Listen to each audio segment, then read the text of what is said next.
Ce soir, je n'officie pas, très peu en tout cas, puisque nous avons le plaisir d'accueillir Xavier Lambourg, que connaît bien Daniel. Ouais. Et donc pour le coup, c'est lui qui va mener la danse. Voilà. De la même manière, vu que notre invité a énormément de choses à dire qui sont extrêmement intéressantes, par rapport à ce qu'on avait annoncé, on a décidé de reporter les tutos de ce mois-ci. Donc je vous donnerai mon avis sur le Capture One 23 et ses nouveautés le mois prochain. Pareil pour ton tuto, mais vous verrez, il y a zéro drame, tout va bien. Ouais, il n'y a pas grand-chose à dire. Non, en fait, pour faire rapide, les dernières nouveautés concernent plutôt les gens qui travaillent beaucoup en photo sociale, en mariage ou des choses comme ça, pour pouvoir faire des tris. Il y a des choses intéressantes, il y en a qui le sont, j'ai trouvé en tout cas nettement moins. Mais bon, après c'est les avis personnels, il n'y a pas fondamentalement de grosses différences avec la version 22, si ce n'est un ou deux trucs qui sont intéressants quand même, donc j'en parlerai le mois prochain. Voilà, et puis sur ce, Daniel, ouais, alors donc, à toi de jouer. On a invité Xavier Lambourg, un grand portraitiste devant l'éternel. J'ai eu le privilège de le former à Photoshop de nombreuses fois, puisqu'on s'est vu pas mal de fois, on a même fait de l'Illustrator aussi. Et justement, c'est vachement intéressant parce que vous allez voir le virage entre un photographe qui est parti de l'argentique, qui est passé au numérique, et qui maintenant est capable de faire du Photoshop. Et vous allez voir que les derniers travaux sont véritablement avec du Photoshop. Voilà. Donc là, on va démarrer un petit peu, dès que le son sera rentré dans l'ordre, voilà. On va démarrer donc avec quelque chose, on va démarrer voilà, sur le début de la carrière. Donc vas-y, présente-toi déjà, dis-nous un peu. Bonsoir, tu peux pas te présenter, tu ne me connais pas encore. Je suis très honoré d'être invité dans la maison Photoshop. Et donc quand Daniel m'a proposé de faire une rencontre avec vous, je me suis dit, tiens, je vais un peu, ce soir, un petit peu raconter ma vie.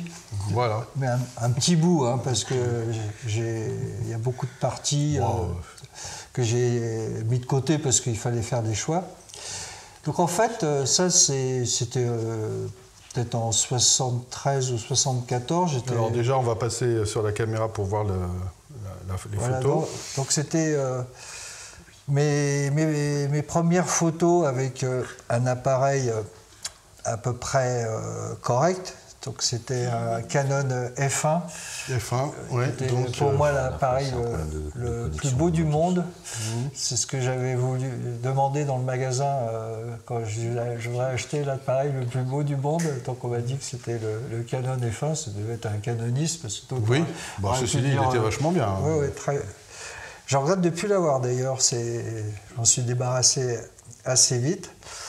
Et donc je me promenais, puis je vois ce profil de ce bonhomme, et puis je fais une photo, ça devait être avec un 100 mm, ça. Et puis il y a un autre vieux monsieur qui vient me dire, mais vous savez qui vous venez de photographier, monsieur? Non. C'est Georges Carpentier. Et donc ça me disait quelque chose parce que mon père m'en avait parlé. Donc ça a été le premier champion du monde de boxe et qui est mort en 75, c'est-à-dire très peu de temps après cette photo. Alors ce qui a eu de drôle, c'est qu'il n'était pas du tout content par rapport à ce qu'il voyait. Donc on va passer à l'autre photo. Voilà.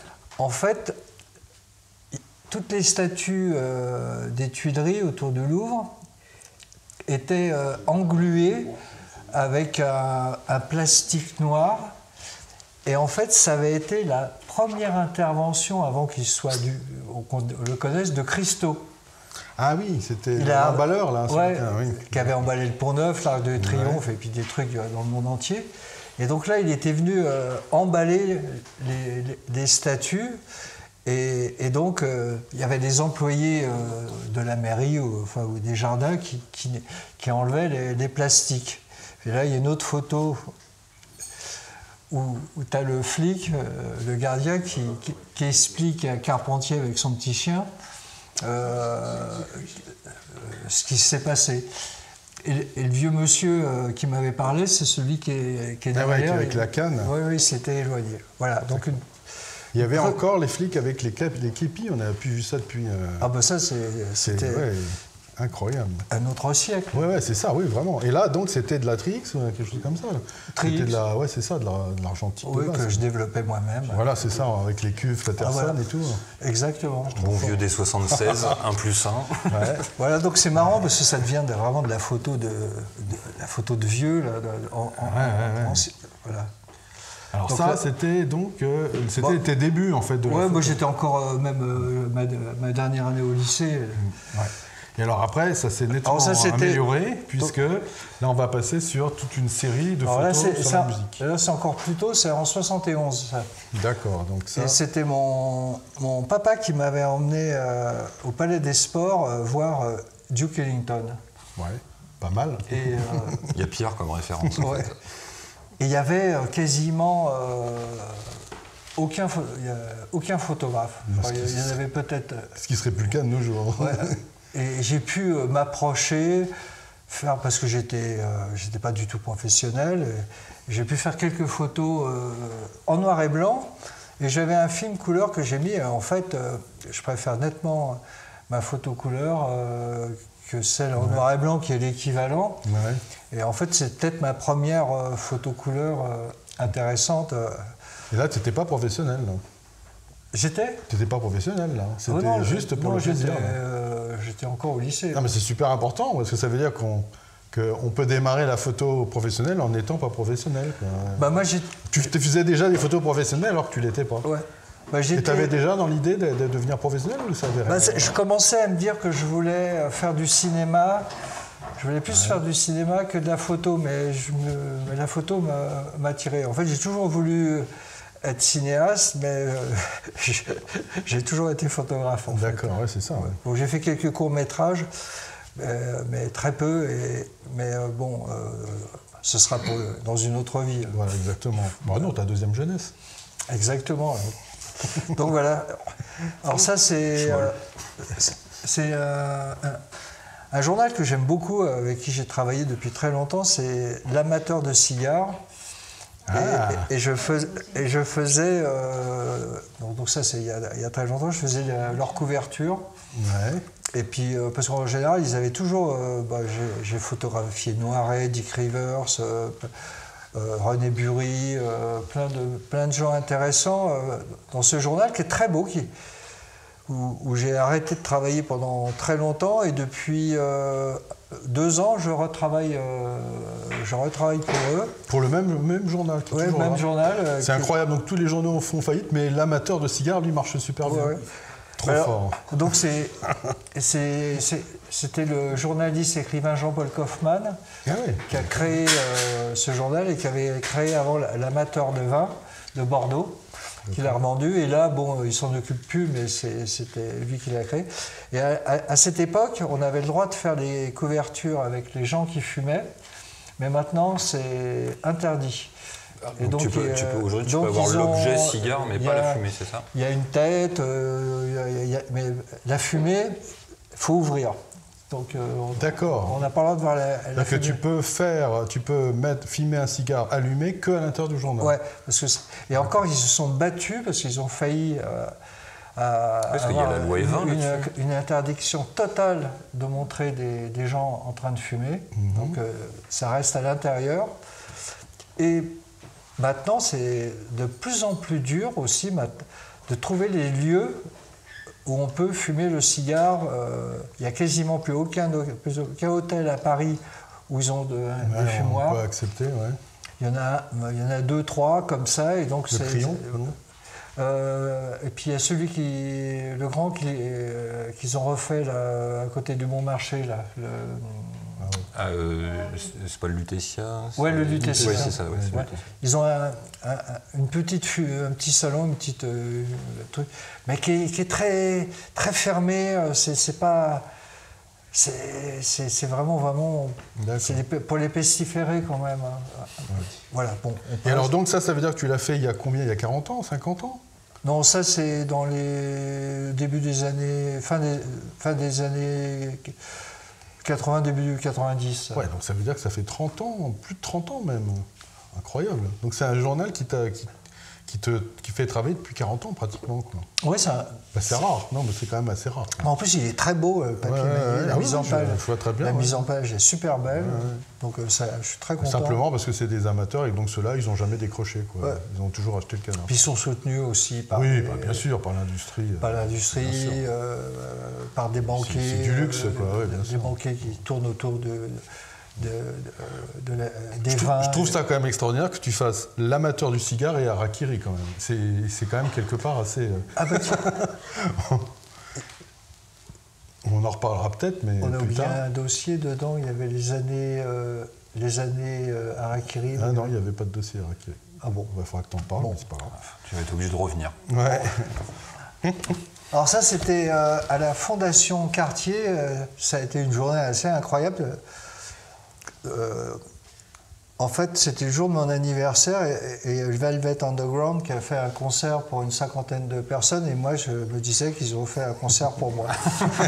C'est excellent. Voilà. Et j'avais pu les faire poser dans les jardins à l'époque où ils étaient à jouer en Josas avant d'arriver à Paris. Donc c'était extraordinaire d'arriver à faire... Surtout que le groupe n'existait plus à cette époque.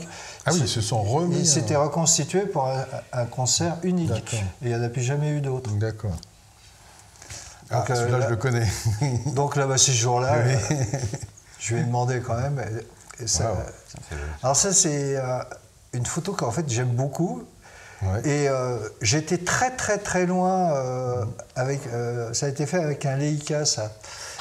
Et en fait, je voulais son portrait. C'était, je bossais pour Libé. C'était en 83. Et c'était pour Furio. Ouais. Donc j'avais pu photographier Oshima, j'avais pu photographier... Alors pour ceux qui ne savent pas, Furio, c'est un film dans lequel David Bowie n'a a pas un fait premier la rôle musique, et c'est pendant la guerre avec le Japon. Ouais. Et c'est Ryoichi Sakamoto qui jouait avec lui, qui avait fait la musique du film. Mais il n'y avait pas eu de rendez-vous avec... alors, je m'étais infiltré à la conférence de presse et j'ai grossi à l'agrandisseur. Magnifique cette photo, je trouve. Et ça donne quelque chose que j'aime de plus en plus.